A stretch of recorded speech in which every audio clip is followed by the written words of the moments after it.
This matters now to our guest host. Mo Koyfman is with Spark Capital of Brooklyn, New York. He takes Uber. I take Uber. Out on the left coast, there's a massive tiff over Lyft. Uber and Uber's race to dominance. Technorati Peter Thiel calls Uber ethically challenged. Mo Koyfman considers this just outright gossip. You're a huge Uber bull. Why are there so many people doubting what they could do? Jealousy.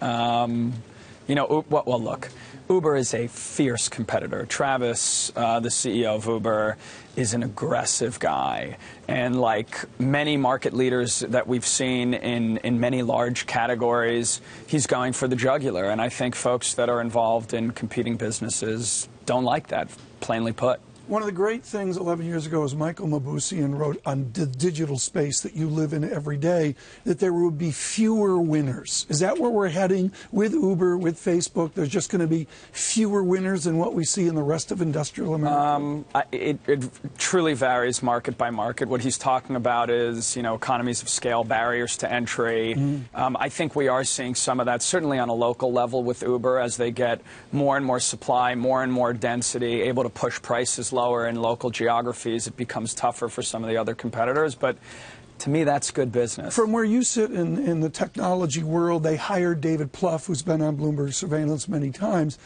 to smooth out the regulatory hurdles with Germany, or for that matter, with Portland, Oregon. How do you see that process unfolding?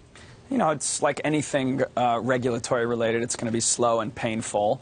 But I think they put somebody in the seat that clearly knows how to do it, and they'll continue to try and make inroads everywhere they can. I think the reality of this is that it's inevitable, and cities have to be able to offer compelling offerings to both their populace and to visitors. Mo, one of the things I love about your work is you're in a microeconomic foundation. There's so many talking heads blathering on at TED conferences and all this other stuff. You don't do that. There's microeconomics within your work. Isn't the fundamental microeconomics of Uber, they got to go out and get drivers and have them make a living?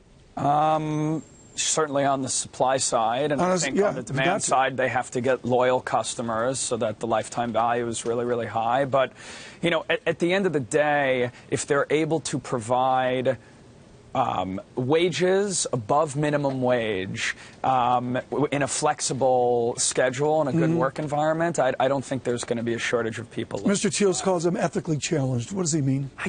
Look, Uber's been a very aggressive company. So is Henry Ford. Like I said, some of the best have been the most aggressive, so it doesn't surprise me at all. But I think folks that are competing with them in various other players will find that difficult, and whether they're ethically challenged or not, I don't know. They're certainly aggressive, and I think mostly from my vantage point, to their credit, in terms of trying to dominate what is a hundreds of billions of dollars worth of value in that market. I'm just trying to think of Uber off my iWatch. Yeah, I think that's going to be doable. Directly software. Listen, if all you have to do is push a button on your phone, there's going to be some equivalent. Siri will say, get me an Uber. Get me an Uber.